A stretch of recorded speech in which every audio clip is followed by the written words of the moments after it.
What's up, guys? It's the Clinical Medic bringing you the Clinical Minute. Today we're going to be tackling the American Healthcare Act of 2017, or HR 1624. We're going to be answering what's going to be in it, who does it affect, and why should you really care. It's being marketed essentially as being a repeal and replacement of Obamacare, and that's not entirely the case, but we're going to try and be as objective as we possibly can. So without further ado, let's get right into it. I'm going to simplify the bill just a little bit and break it down into 5 major parts. The first part is going to be the funding for community health centers and funding for Planned Parenthood over the next year. The second part is going to be Medicaid changes. The third part is going to be healthcare insurance tax policies, just to the different changes to that. Fourth part will be changes to the healthcare savings accounts, more specifically the taxing of those accounts. And lastly is just going to be some various tax changes that are going to be occurring to the policy. We start off first with section 102 of the bill. It begins with establishing a safety net by increasing the federal funding for community health centers. Community health centers are essentially going to function now as a safety blanket for whomever might lose their coverage during the course of this bill being enacted. These community health centers have been established already by the federal government by meeting certain pricing guidelines and are nonprofit organizations that just exist solely just to make sure that these people get the care that they need. Literally, the very next section deals with eliminating federal funding to family planning providers, more specifically places like Planned Parenthood.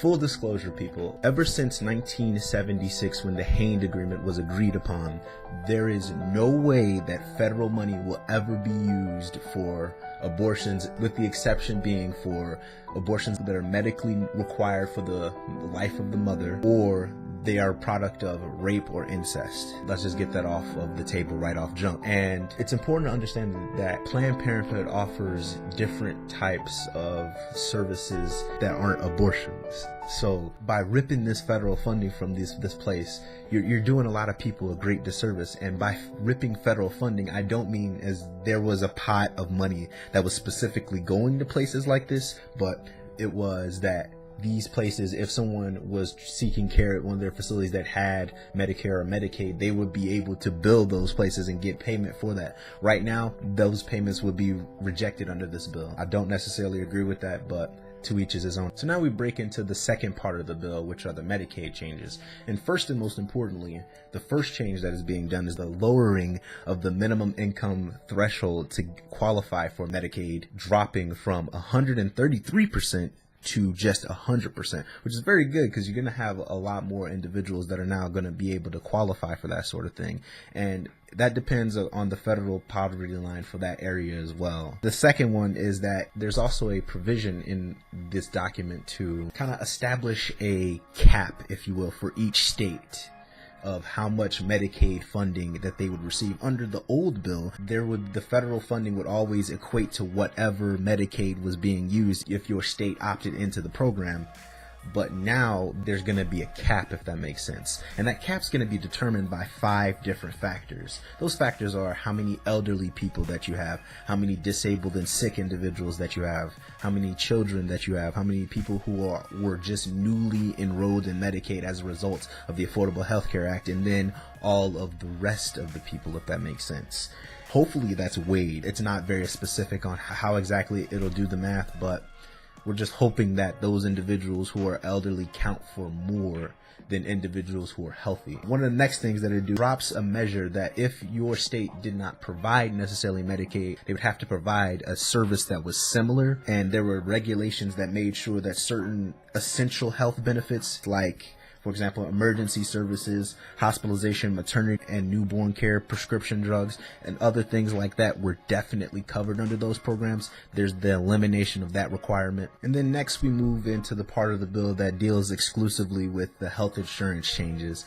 And right off jump, I'm going to address the one that everyone is talking about at this current moment. That would be section 132, which, to put it in layman's terms, under the Affordable Health Care Act, individuals with pre-existing conditions, there was a requirement in that bill that you could not make those individuals pay more for their insurance, and you always had to offer them health insurance. Under this new act, it doesn't completely repeal that, but it delegates that responsibility of determining those sort of things to the state.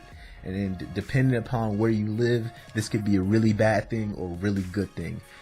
One of the things that we have to do is ground our conversation in reality. Any place that is now giving you any type of actual conditions, like you see some that are listing conditions that won't be covered, that's not entirely true. This bill does not actually go out and specifically states what counts as a pre-existing condition. It's just delegating that responsibility to each of the states. All of this is still a lot of gray areas here, and a lot of people are just going off of the if. So that's just another thing that we need to consider, just another thing that's going to be considered in the near future. The very next section, actually, I feel is a little more important because I'm not exactly seeing a purpose for this. The very next section is that it is a federal mandate requiring that there is a 30% premium increase for anyone who is trying to get health insurance that has had a longer than 62-day lapse in coverage. So the next section, section 202, deals with the premium tax credit, or the subsidies that were given to individuals who could not afford their health insurance policies. There's going to be major changes to that, in that now they're going to do an age-based way of calculating how much tax credit an individual qualifies for. And it also ensures that these plans will not be grandfathered in, because in the very next section, section 203, there's the complete repeal of these tax credits that will be effective December 31st, 2019. The next section, section 205, deals with the individual mandate, the thing that made it to where you had to have health insurance or else you would face some sort of tax penalty. Completely eliminates that. And then in section 206, it deals with the employer mandate, which required employers offer their full-time employees at least some form of health insurance.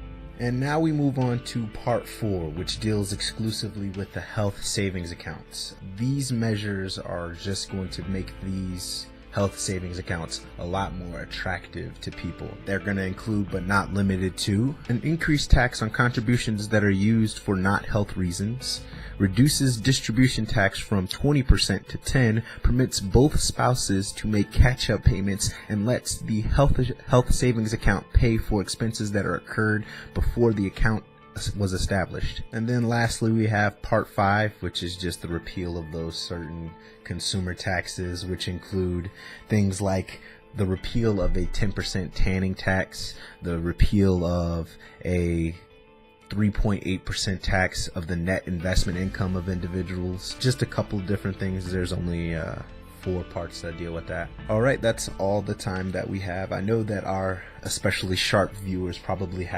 know that there was quite a bit that was left off. I tried to make it as applicable to as many people as possible. I would highly suggest that individuals who are more curious to take a look at the actual pieces of legislation, because there were some things that I had to leave out just for time constraints. This has been the Clinical Medic, bringing you the Clinical Minute. I'll see you guys next week.